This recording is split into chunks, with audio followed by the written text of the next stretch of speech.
بادِ توحید کے مت والوں، شمع رسالت کے پروانوں، السلام علیکم ورحمۃ اللہ وبرکاتہ۔ الحمد للہ نحمده ونستعینه ونستغفره ونؤمن به ونتوکل علیہ ونعوذ باللہ من شرور انفسنا ومن سیئات اعمالنا، من یهده اللہ فلا مضل له ومن يضلله فلا هادي له، ونشهد ان لا اله الا الله وحده لا شريك له، ونشهد ان سيدنا محمدا عبده ورسوله، اما بعد فاعوذ بالله من الشيطان الرجيم، بسم الله الرحمن الرحيم، فيها يفرق كل امر حكيم، وقال الرسول صلی اللہ تعالی علیہ وسلم، حسین منی وانا من حسین، صدق اللہ العلی العظیم وبلغنا رسولہ النبی الامین المتین الکریم۔ رسول اللہ ہیں جس طرح معظم سب رسولوں میں، رسول اللہ ہیں جس طرح معظم سب رسولوں میں، مکرم یوں ہی شعبان المعظم ہے سب مہینوں میں،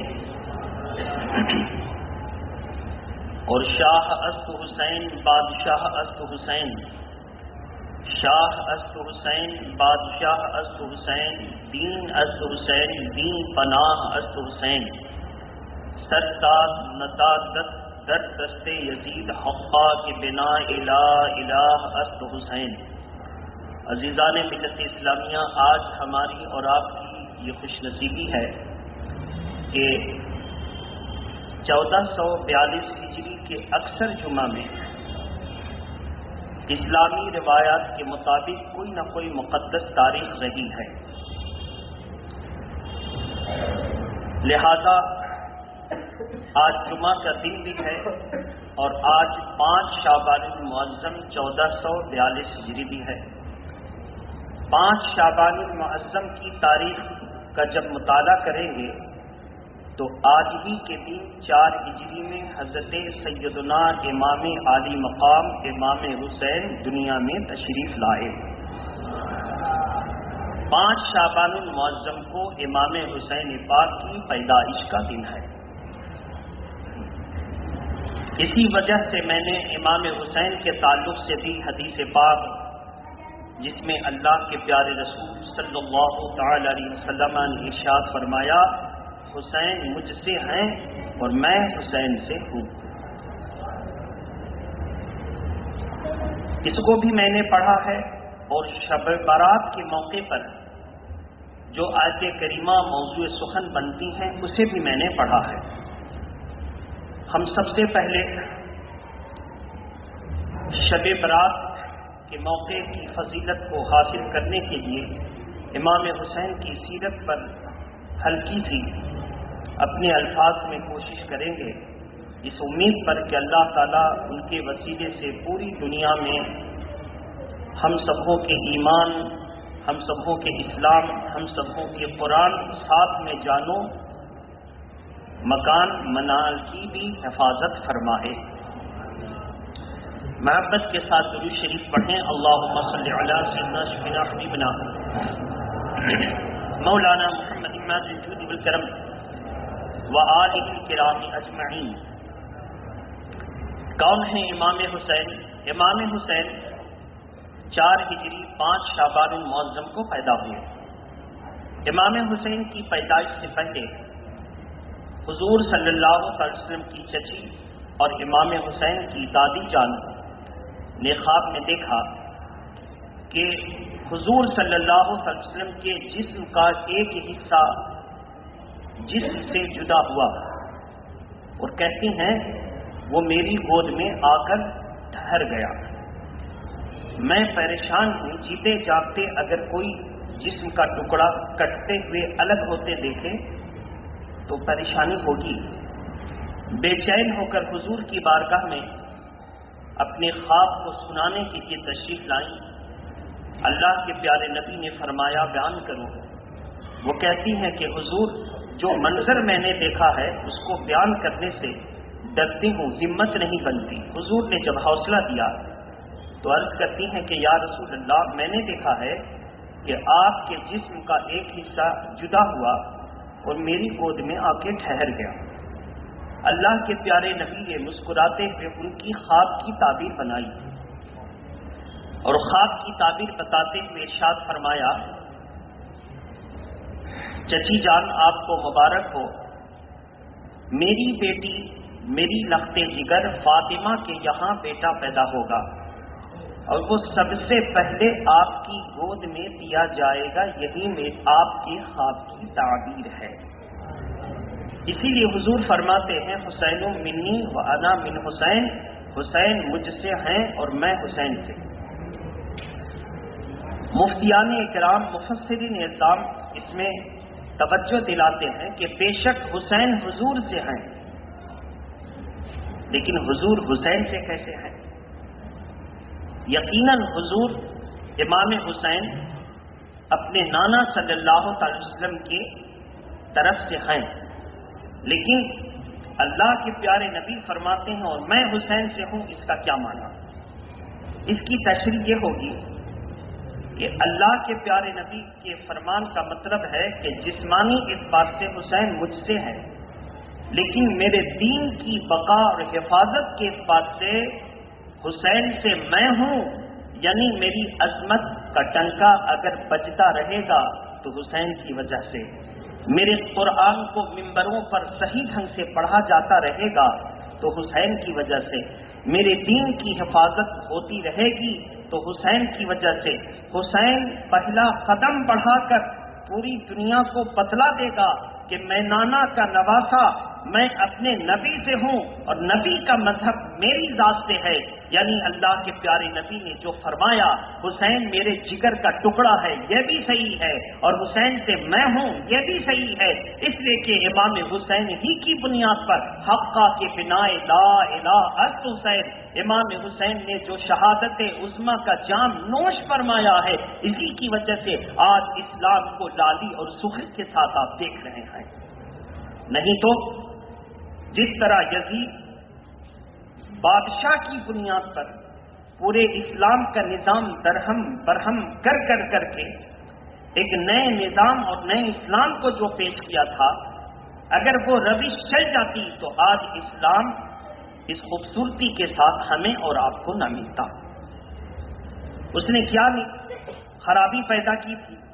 اس نے ناچ گانے کو اسلام کا رنگ دیا تھا، اس نے دو بہنوں کی اکٹھی شادی کو اسلام کا رنگ دیا تھا، اس نے باپ کی بیوہ سے نکاح کرنے کو جائز قرار دیا تھا اور اس نے شراب پینے کو شریعت کا حصہ قرار دیا تھا، بلکہ ایک تاریخ کی کتاب میں تو یہ ملتا ہے کہ اس نے حسین پاک کے سامنے شراب کا پیالہ بڑھا کر کے کہا، حسین اسے پی لو، اس سے جو تم کو لذت ملے گی وہ خشک میں لذت نہیں ملتی۔ آپ سوچیں، جو شراب کو اہل بیت پر پیش کرتا ہو وہ یقیناً نمازی ہوگا، حاجی ہوگا، سب ہوگا، صحابی کا بیٹا بھی ہوگا، لیکن وہ مسلمان نہیں ہو سکتا، اس لیے کہ جب قرآن نے کہہ دیا انما الخمر والمیسر والانصاب والاجسام رجس من عمل الشیطان، یہ سب شیطان کے کام اور ناپاک ہیں، تو جس کو قرآن نے شیطان کا کام ناپاک اور حرام قرار دیا ہے وہ اہل بیت پر پیش کرنے والا سب ہو سکتا ہے، مسلمان نہیں ہو سکتا ہے۔ پھر اب کوئی کہے کہ مولانا صاحب اس کے دین کی خدمات کو دیکھیے، صحابی کا بیٹا ہونے کو دیکھیے، قرآن پڑھنے کو دیکھیے، نماز پڑھنے کو دیکھیے، اس کے حکم سے مسجد حرام میں امام رکھے جاتے تھے، اس کے حکم کے مطابق مسجد نبوی میں امام منتخب کیے جاتے تھے، اسلام کا نظام اس نے 3.5 سال تک سنبھال رکھا تھا، اس خدمت کی بنیاد پر بھی آپ اس کو کافر دے دیں گے، تو قرار دے دیں گے تو ہم کافر نہیں کہتے.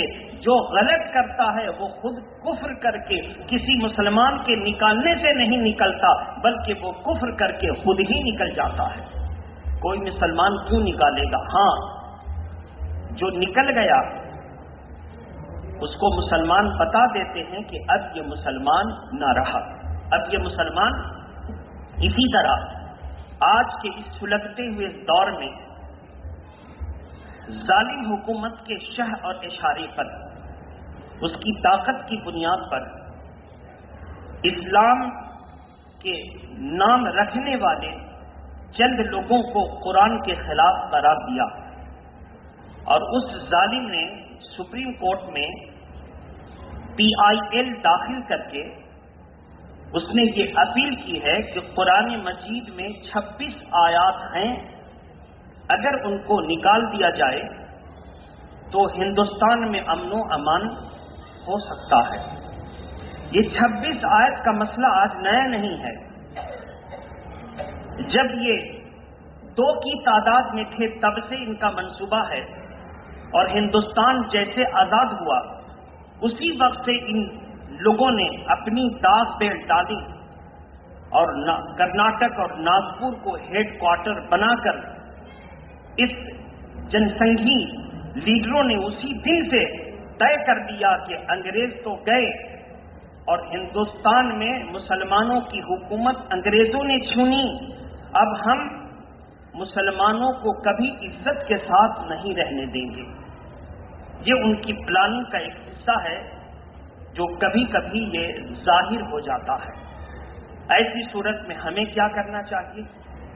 ہمارے پرانے علماء کا یہ دستور تھا، اگر قرآن کی آیت کریمہ بڑی بات زیر و زبر کو کوئی ہٹانے کے لیے قانونی چارہ جوئی کرے تو ہم قانونی چارہ جوئی نہیں کریں گے، اس لیے کہ آسمانی کتاب میں ترمیم اور رد و بدل کا اختیار، سنشودھن کا اختیار کسی زمین پر بسنے والے کو نہیں ہو سکتا. وہ آسمانی کتاب ہے، اس کا نزول جب ہو گیا تو اس نے اعلان کیا ہے ان ھذا القرآن یہدی للتی ہی اقوم، اور وہ قرآن ایک زمانے کے لیے نہیں ہے بلکہ وہ قرآن قیامت تک کے لیے ہے.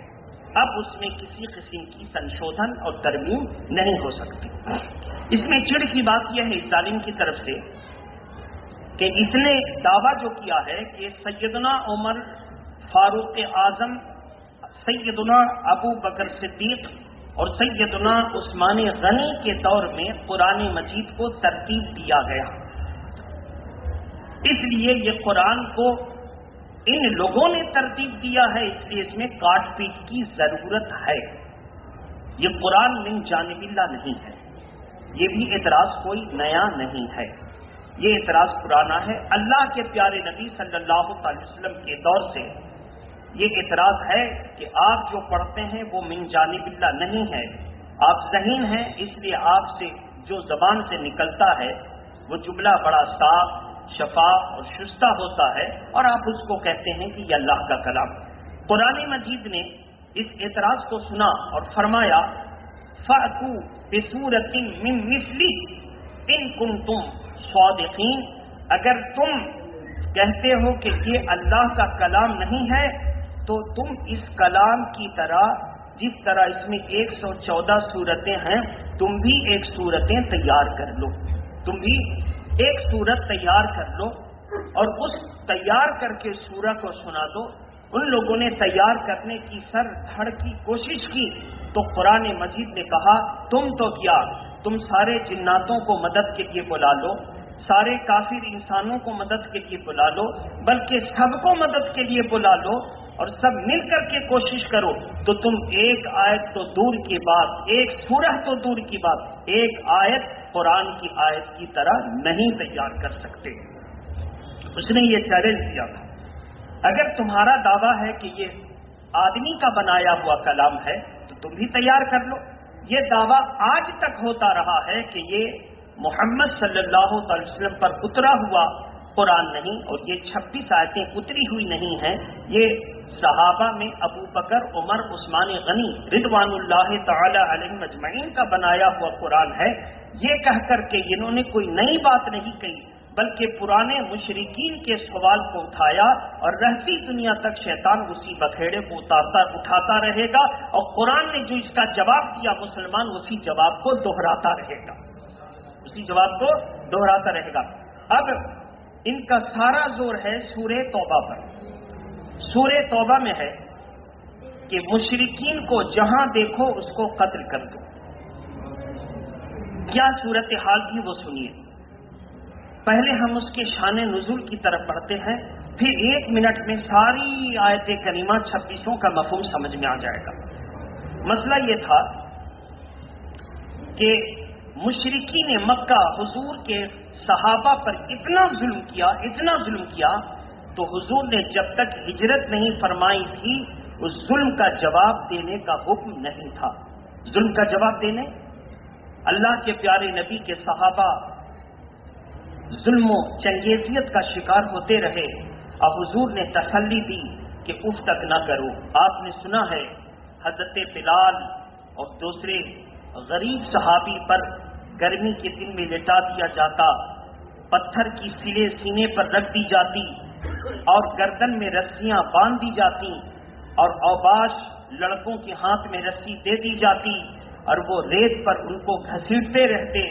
ابو بکر صدیق کی نظر پڑتی، ابو بکر صدیق رو کر مچل جاتے اور دعا کرتے کہ مولا ایسی صورت پیدا کر دے کہ ہم حضرت بلال حضور کے غلام کو اس ظالم کے ہاتھوں سے آزاد کرا سکیں۔ اور ایک مرتبہ جب اس منظر کری کو دیکھا تو کہا کہ اس کو آزاد کر دے، کیوں انسانیت پر ظلم کر رہا ہے۔ اس نے کہا یہ کالے کلوٹے غلام کی قیمت کیا ملے گی؟ اگر تم کو اتنی ہمدردی ہے تو اتنی قیمت دے دو۔ اس سے دگنی قیمت دیا اور آزاد کر کے زخموں سے لہو لہان حضرت بلال کو حضور کے قدموں پر رکھ دیا۔ اللہ کے پیارے نبی نے فرمایا ابو بکر تمہارا یہ وہ عمل ہے کہ اللہ اس پر خوش ہو رہا ہے، اللہ رضا مندی کا اظہار فرما رہا ہے، اس کے فرشتے مچل رہے ہیں، تم چاہو تو اس کی آزادی پر جتنی قیمت تم نے صرف کی ہے مجھ سے بھی لے لو۔ کہا یا رسول اللہ صلی اللہ علیہ وسلم میں آپ سے قیمت لے لوں، میرے پاس جو دولت اور قیمت ہے وہ کہاں کی ہے؟ یا رسول اللہ میرے پاس جو کچھ ہے وہ سب آپ ہی کا تو ہے، میں بھی آپ کا غلام ہوں اور بلال بھی تو آپ ہی کا غلام ہے۔ تو جب میں غلام ہوں تو غلام کا سارا مال اس کے آقا ہی کا تو ہوتا ہے۔ یا رسول اللہ یہ سب کچھ تو آپ ہی کا صدقہ ہے۔ تو میرے محترم بزرگوں دوستو، جب تک حضور نے ہجرت نہیں فرمائی تھی 13 سال تک اسی طرح ظلم و تشدد ہوتا رہا اور حضور برداشت کرتے رہے۔ اس 13 سال میں حضور جب برداشت کرتے رہے، اب جب ہجرت ہو گئی اب بھی یہ لوگ مکہ سے اٹھ کر کے جا کر 320 کلومیٹر چل کر جاتے اور مدینے پہ حملہ آور ہوتے۔ تب اللہ تبارک تعالیٰ کا حکم آ گیا کہ میرے محبوب آپ نے 13 سال تک ان صعوبتوں کو برداشت کیا اور جھیلا، یہاں تک کہ آپ نے اپنا پیارا وطن چھوڑ دیا۔ کوئی آدمی سب چھوڑ سکتا ہے، اپنا گھر نہیں چھوڑ سکتا، اپنا مال نہیں چھوڑ سکتا، اپنی بیوی بچے کو نہیں چھوڑ سکتا، اپنا وطن نہیں چھوڑ سکتا۔ آپ نے عزیز ترین وطن کو چھوڑ دیا، سب کو چھوڑ دیا، لیکن آپ نے اف تک نہ کیا۔ اب بھی یہ حملہ آور ہو رہے ہیں آپ کے امن والے شہر مدینہ شریف میں، تو اب آپ کو اختیار ہے، اب آپ نہ دیکھیں جو آپ پر حملہ کرتا ہے آپ اس کے حملے کا جواب دیں۔ پورے دنیا کے امن و امان کمیٹیوں سے پوچھو کہ حملہ کرنا جرم ہے لیکن حملے کا جواب دینا یہ جرم ہے؟ حملہ کرنا جرم ہے لیکن حملے کو روکنا یہ کون سا جرم ہے؟ اس لیے اسلام کبھی حملہ آور نہ ہوا، اور اسلام پھیلا کب؟ وہی 13 سال کے اندر میں جس وقت اسلام کو پلٹ کر جواب دینے کا اختیار نہیں تھا۔ اس سے پتا چلا کہ اسلام تلوار کی دھار کی بنیاد پر نہیں پھیلا ہے، اسلام صبر اور سکون کی بنیاد پر پھیلا ہے۔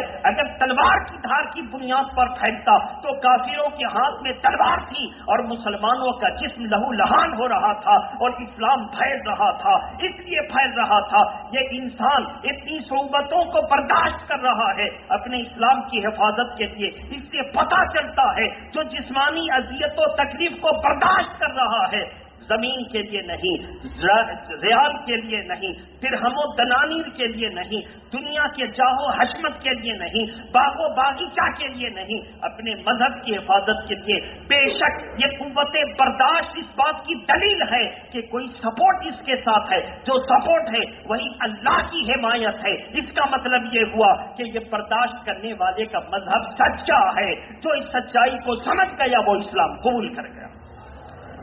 تو اسلام جو پھیلا وہ کمزوری کے زمانے میں پھیلا۔ اگر تلوار کی بنیاد پر اسلام پھیلتا تو آپ کہہ سکتے تھے کہ سب کے ہاتھ میں تلوار تھی، تلوار دشمنوں کے ہاتھ میں تھی، اسلام تو لہو لہان ہو رہا تھا، اسلام تو دبا کچلا تھا۔ تو اے میرے محترم بزرگ اور دوستو، اب آیت کریمہ اتر گئی کہ اب بھی اگر کافر تمہاری تلاش میں ہتھیار اٹھا کر ہیں تو تم بھی ترکی بترکی جواب دو۔ اب آپ پوری دنیا کی امن کمیٹی سے پوچھئے کہ کوئی حملہ کر رہا ہے، اپنے ڈیفنس کا اختیار ہے کہ نہیں، اپنا دفاع کا اختیار ہے کہ نہیں، تو ساری دنیا کہے گی ظاہر ہے جب کوئی لاٹھی اٹھائے گا تو آپ چاہیے نہ چاہیے ہاتھ بچاؤ کے لیے پہلے اٹھ جائے گا۔ بولے لاٹھی کوئی اٹھائے گا تو ہاتھ بچاؤ کے لیے پہلے اٹھ جائے گا۔ تو اب سوچئے اپنے بچاؤ کے لیے ہاتھ اٹھا کر روکنے والا گنہگار نہیں ہے، لاٹھی چلانے والا گنہگار ہے۔ اس سے پتا چلا اسلام مظلوم تھا اور سب ظالم تھے۔ اس ظلم کے دور میں آیا کہ جب تم کو کوئی قتل کرتا ہے تو ایسے کافر کو تم بھی قتل کر سکتے ہو۔ لیکن اہل ہندوستان سمجھ لیں وہ قرآن کی آیت کریمہ ہندوستان کے کافروں کے قتل کے لیے نہیں آئی، وہ آیت کریمہ عرب کے مشرکین سامنے تھے ان کے قتل کرنے کے لیے آئی۔ اب یہ ہندوستان کے کافر جو واویلا مچا رہے ہیں یہ قرآن کے منشا کو نہیں سمجھ رہے ہیں، قرآن کی مرضی کو نہیں سمجھ رہے ہیں۔ بے شک ہندوستان کے مسلمان مظلوم ہیں، پوری دنیا کا مسلمان جب مظلوم تھا تو اللہ تبارک تعالیٰ نے اس کی حفاظت فرمائی، اور جب یہ ہجرت کر گیا تو اپنے دفاع کا اختیار دیا، ڈیفینس کا اختیار دیا، اپنے بچاؤ کا اختیار دنیا کی تنظیمیں دیتی ہیں، یہی قرآن نے دیا ہے۔ تو میرے محترم بزرگ اور دوستو، اور پھر قرآن نے اس کے ساتھ کیا کہا، اور اگر وہ ہتھیار رکھتے تو تم ان کا تعاقب نہ کرو، ان کو ستاؤ نہیں، ان کی بیوی اور بچوں کو ستاؤ نہیں، ان کو پریشان نہ کرو، ان کے بوڑھے اور کمزور اور بیمار کو تکلیف نہ دو، اور اگر تم نے وَإِن تَعُدُّوا حد سے آگے بڑھے تو اللہ حساب لینے والا ہے۔ یعنی اگر وہ تم پر ظلم کرتے ہیں تو ظلم کے برابر تم ان کو جو ہے ان کو احساس دلاؤ، اس سے آگے بڑھے تو اللہ تمہارا حساب لینے والا۔ اب آپ اندازہ کیجئے اتنی سچائی اور دیانت کے ساتھ یہ آیت کریمہ ہے کہ جتنا وہ ظلم کریں اتنا ہی تم دفاع کر سکتے ہو، اس سے آگے نہیں بڑھ سکتے ہو۔ اتنا انصاف پسند قرآن نہ ہوگا تو اور کون ہوگا؟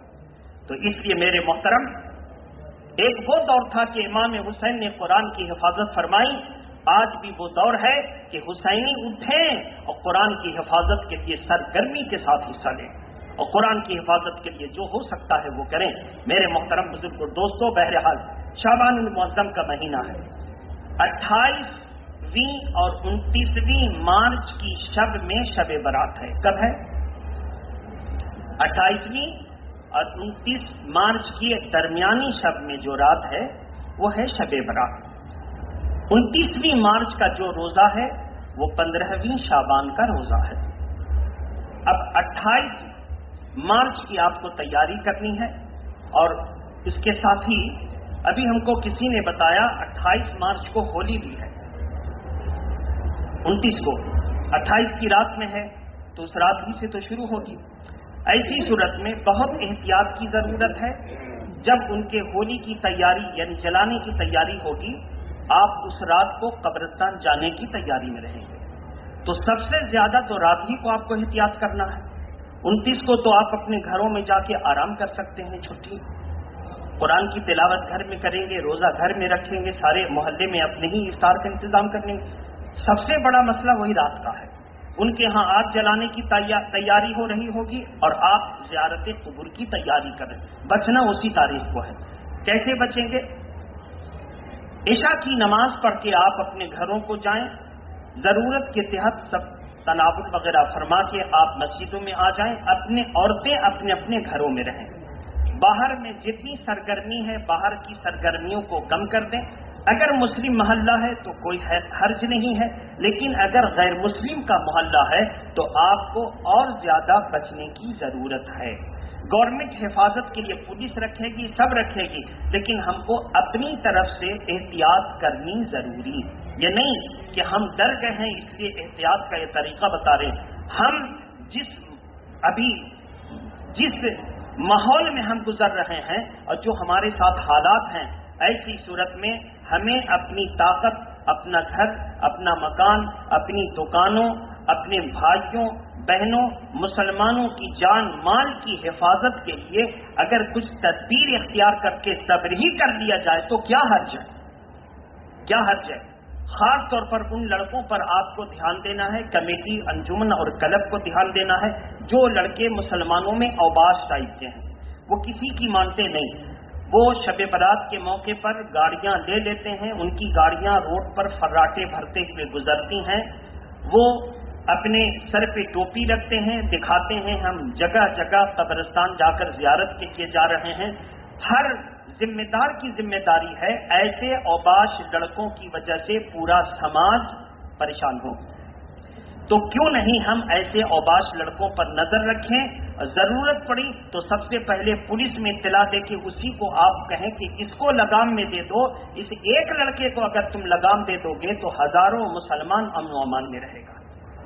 آپ کو ایسے لڑکوں کے ساتھ کوئی ہمدردی نہیں کرنی ہے۔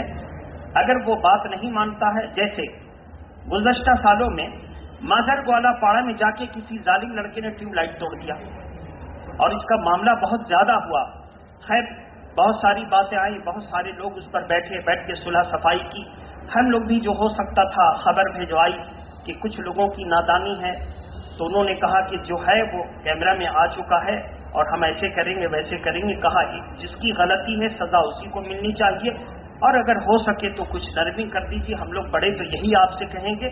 بہرحال وہ معاملہ رفع دفع ہوا، تو اب سوچنے کی بات ہے کہ ہم کو غیروں کے دروازے کی ٹیوب لائٹ توڑنے کی ضرورت کیا تھی؟ اس کو ذہن میں رکھیے، ایک دم پرامن شب برات منائیے، عشاء کی نماز پڑھ کر کے آپ مسجد میں آ جائیے، اپنے اپنے گھروں میں رہیے۔ اللہ کے پیارے نبی نے تو بڑا آسان سا طریقہ، بڑی آسان سی سنت عطا فرمائی۔ حضور چپکے سے رات کی تاریکی میں اپنے حجرے سے اٹھے اور اپنے قریب کے قبرستان میں گئے۔ کہاں گئے؟ اگر وہ اپنے دور کے قبرستان میں جاتے تو مدینہ شریف سے ہٹ کر وہ جا کر کے مکہ کے قبرستان میں چلے جاتے اور جا کر کے فاتحہ پڑھتے اور کہتے یہی تو میری پرانی بستی ہے، یہاں تو 10 سال رہنا، وہاں تو 13 سال رہا ہوں، زیادہ تر تو یہی ہیں مسلمان مدفون۔ لیکن اللہ کے پیارے نبی نے قریب کے قبرستان کو فیضیاب فرمایا، قیامت تک مسلمانوں کو قبرستان جا کر اس رات کو توبہ استغفار کر کے اپنے بھائیوں کے لیے بخشش کی دعا کرنے کی سنت عطا فرما دی۔ اگر میرے آقا اپنے قریب کے قبرستان کو چھوڑ کے دور چلے جاتے تو بے شک آپ گاڑیوں پر بیٹھ کر کے تفریح کر سکتے تھے، لیکن اللہ کے پیارے نبی نے سارے دنیا کے تفریحوں کے دروازے بند کر دیے اور جو صحیح تھا وہ طریقہ عطا فرمایا۔ لہذا جو لوگ گاڑیاں لے کر کے ادھر ادھر دوڑتے بھاگتے ہیں ان سے بھی آپ کو بہت ہوشیار رہنے کی ضرورت ہے۔ میں تمام گارجینوں، ماں باپ، چچا دادا سب سے گزارش کروں گا کہ آپ اپنے لڑکے کو اس دن گاڑیاں نہ دیں۔ کوئی گاڑی بکنگ کر کے کوئی یہاں جا رہا ہے، کوئی دور دراز کے قبرستان میں کوئی خدا نخواستہ انہونی ہو گئی تو آپ کو بھی تکلیف اٹھانی پڑے گی اور پورا سماج غم زدہ ہوگا۔ اور پورے سماج میں دشمن تو یہی چاہتے ہیں کہ الیکشن کا وقت ہے، ایسا زہر گھولا جائے کہ مسلمان گھر میں بیٹھ جائے اور چند لوگ ووٹ دے کر کے اپنے کینڈیڈیٹ کو کامیاب بنا دیں۔ یہی سازش ہوگی کہ مسلمان ڈر کے گھر میں بیٹھ جائے اور چند لوگ ووٹ دے کر کے کامیاب بنا دیں۔ ایسی صورت میں آپ کو ان کی سازشوں کو سمجھنا ہوگا، شب برات میں اپنے گھر میں رہنا ہوگا، اپنی مسجدوں کو آباد کرنا ہوگا، اور ساتھ ہی میں یہ چندہ دھندہ کا معاملہ نہیں ہونا چاہیے کہ گلیوں کو سجانے کے لیے، راستوں کو سجانے کے لیے اور غیر مسلم کے گھروں میں راستوں کو سجانے کے لیے ہم جب تک رائس بلب اور چنی منی بلب اور ٹیوب لائٹ نہ لگائیں اور جھنڈا نہ گاڑیں تو ہمارا تہوار ہی نہیں ہو سکتا۔ یہ تہوار کا کنڈیشن نہیں، آپ نے یہ غیروں سے سیکھا ہے، آپ نے یہ غیروں سے سیکھا ہے۔ اس لیے اگر کوئی گلی اور راستہ سجانے کے لیے آپ سے چندہ مانگنے آئے تو آپ اس کو چندہ نہ دیں، اس لیے کہ آج کے دن غریبوں کو مدد کرنے کا حکم ہے. راستے سجانے کی تاریخ کہاں ہے؟ ذرا ہم کو دکھا دیجئے. غریبوں کی مدد کیجئے، اپنے بوڑھے ماں باپ کی مدد کیجئے. آپ کوشش کیجئے. ہم لوگ زیادہ تر کیا تلاشتے ہیں؟ 5 لڑکا دے دیجئے، مولانا صاحب شب برات ہے، کھانا کھلا دیں گے. ایک آدمی نے تو جرأت کی، اس نے کہا فقیر کو کھلانے سے بہتر ہے مدرسہ کا لڑکا کو کھلا دیں. بڑے افسوس کی بات ہے، اتنی گری سوچ کس کی ہو سکتی ہے؟ کیا مدرسے کے لڑکے فقیروں سے بھی زیادہ آگے گزرے؟ آپ سوچئے، یہ غلط سوچ ہے. اور یہ مدرسہ کے لڑکے دعوتیں کھا کر اپنی صحت خراب کر لیں، کیا آپ کو اچھا لگے گا؟ اس لیے ان کی دعوت کے چکر میں نہ رہیں. جو میرا طریقہ ہے اس سلوک کو اپنا لیں. ہم نے اپنے خاندان کے غریبوں کی فہرست بنا رکھی ہے. جب بھی ہم کو کچھ ہوتا ہے تو ہم ان کو پیسے بھیج دیتے ہیں اور نیت کر لیتے ہیں کہ یا اللہ، یہ میں نے صدقہ نکالا ہے، اسے قبول فرما لے میرے گھر کی طرف سے. اور ان کو ہم ضرورت کے تحت پیسے بھیج دیتے ہیں. اور اگر زیادہ پیسے کی ضرورت ہے تو ہم اپنے احباب سے لے کر ان کو منی آرڈر کر دیتے ہیں یا پھر ان کے اکاؤنٹ پہ لگا دیتے ہیں. 5 آدمی کا کھانا، 10 آدمی کا کھانا، 12 آدمی کا کھانا. اسی طرح آپ اپنے خاندان اور رشتہ دار کے غریبوں کی فہرست بنائیے. ان کو جو ضرورت ہے آپ ان کو ان کی ضرورتیں پوری کر دیجیے عزت دارانہ طریقے سے، اور سلام بھی کیجیے اور ان کو ادب سے ان کی خیریت بھی پوچھیے. یعنی ان کو لگے یہ دینے والا نہیں لگتا، یہ تو یقیناً اللہ کے رسول کی سنت پر عمل کرنے والا لگتا ہے. اور بیچ بیچ میں ان کی خیریت بھی پوچھتے رہیے. ان کو احساس دلائیے کہ میں نے جو تمہاری مدد کی ہے یہ احسان نہیں کیا ہے، بلکہ تم نے لے کر میرے اوپر احسان کیا ہے.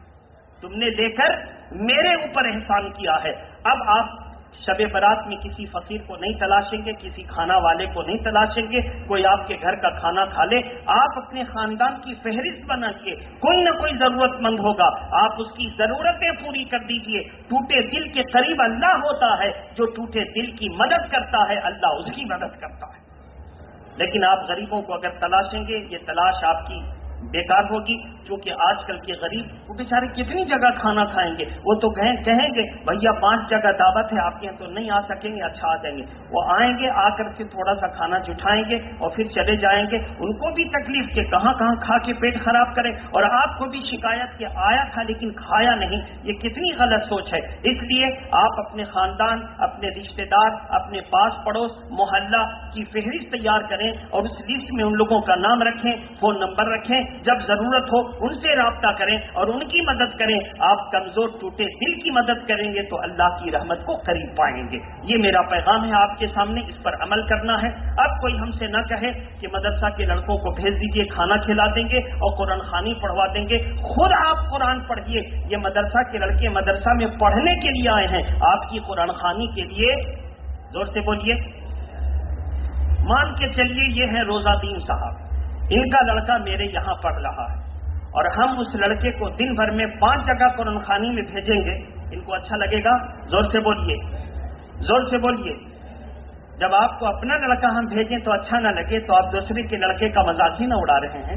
آپ اس کی زندگی اور لائف سے کھلواڑ کر رہے ہیں. وہ پڑھائی چھوڑ کے ہاں اپنی مرضی سے وہ چلا گیا تو ہم اس کے ذمہ دار نہیں، لیکن ہم ان بچوں کو یہی تنبیہ اور نصیحت کریں گے. پوری زندگی میں ہم نے کبھی قرآن خوانی پر توجہ نہ دی اور کبھی فاتحہ خوانی پر توجہ نہ دی. رات دن ہم پڑھنے میں رہے. سفر بھی کر رہے تو کتابیں ہم ساتھ رکھتے تھے. میرا یہ ریکارڈ رہا. اس لیے بچے رات دن پڑھنے میں رہیں. رزق کا مالک اللہ ہے. اگر تم اللہ کے دین کی خدمت میں لگو گے تو تمہارے منہ کے اندر کھانا ڈال دیا جائے گا. اور اگر تم اللہ کے دین کی خدمت میں نہ رہو گے، کھانے کی فکر میں رہو گے، تو پوری زندگی یہی فقیری کھانا کھاتے رہو گے.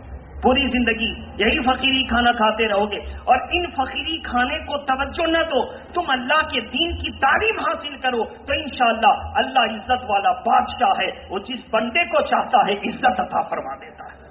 اس لیے یہ میرا پیغام ہے بچوں کے لیے. آپ کوئی بھی دعوت دے، دعوت منظور نہ کریں، اور کوئی بھی دعوت دے آپ دینے کی کوشش نہ کریں. اپنے خاندان کی لسٹ بنائیے، اپنے خاندان کی مدد کیجیے، رشتہ داروں کو مدد کیجیے، بوڑھے ماں باپ کی ضرورت کو پوری کیجیے. ظاہر ہے ٹوٹا دل گھر کا ہو یا باہر کا، جو ٹوٹے دل کی مدد کرتا ہے اللہ کی رحمت اس کے قریب ہوتی ہے، اللہ کی رحمت راضی ہو جاتی ہے. وآخر دعوانا ان الحمدللہ رب العالمین. السلام علیکم. کھڑے ہو جائیں.